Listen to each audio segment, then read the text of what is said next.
My mom would be at all my sporting events. Let's say I was playing football, okay?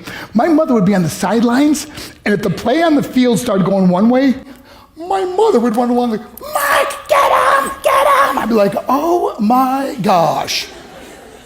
I'd get in the huddle with the other guys. They go, Mark, is that your mother? I go, no, I never saw her before in my life. See, the greatest gift my mother ever gave me, she believed in me. I have overdosed on drugs on 3 occasions where I should have been dead. But I believe I was kept here for a reason. You show me your friends, I will show you your future. How do I know this? I hung out with losers, and I became the biggest loser of them all because I gave up everything I dreamt about as a little boy because of who I chose to surround myself with. My friends would drive me home at 2, 3, 4 in the morning. We'd be drunk and high, laughing in the car. We'd pull up in front of my house in New York. They go, Mark, the light's on. I go, oh man, my mother's up. See, my mom wouldn't go to bed until she knew her son was still alive. I'd walk in, she'd say, hi Mark, how was your night? I go, it's good, Mom, I'm just gonna go to bed. She goes, can I talk to you for a minute? I go, Mom, I'm tired, I'm just gonna go to bed. She goes, Mark, I haven't seen you all day and all night. Can I please talk to you? I said, man, just leave me alone. You bug me. I'd slam my bedroom door on the one person who believed in me. I was on a worldwide tour and we were wrestling overseas in Japan. After my wrestling match, I went upstairs in my hotel room and I fell asleep. There was a knock at my door at 3 o'clock in the morning. I got out of bed and I looked through the safety window and I could see it was a Japanese promoter. So I opened the door and he said, Mark, you need to call home. There's been an emergency. I went and got on the hotel room phone. I called back to the United States. I said, hey, what's going on? They said, Mark, I don't know how to tell you this. I said, just tell me what happened. All of a sudden they started crying. They go, Mark, I can't tell you. I said, just say it. They said, Mark, your mother died. I just threw the phone down. I ran out of my hotel room. I took the elevator to the lobby, and when the doors opened up, I just ran out into the street. I mean, there was no cars, there was no people. It was 3 o'clock in the morning.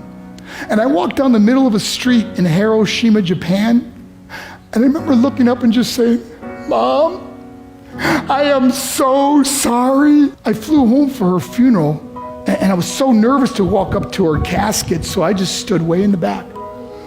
And I kept looking from a distance. I kept thinking to myself, Mom, please wake up.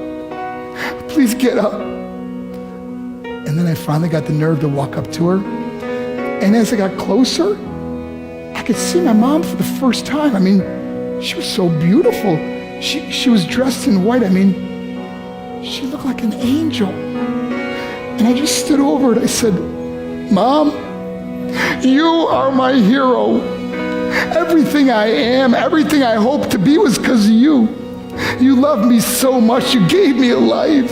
You're the only one that ever believed in me. How did I repay her? By getting drunk, by getting high, by getting stupid, by hanging out with losers? For what?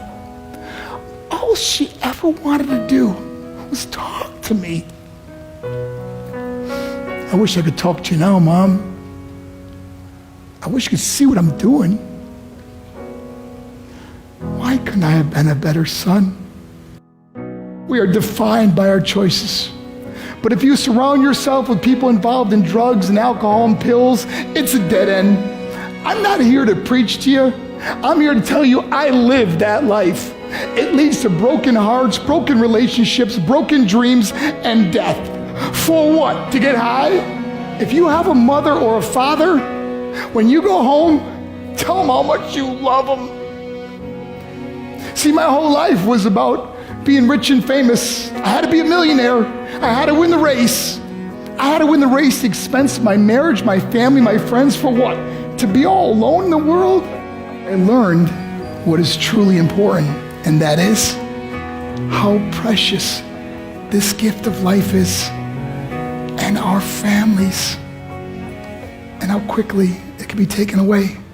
See, I no longer live in time, I live in moments. See, it's not what's in your pocket that matters. It's what's in your heart that truly matters. Love Love is just a word until somebody comes along and gives it meaning. You're the meaning.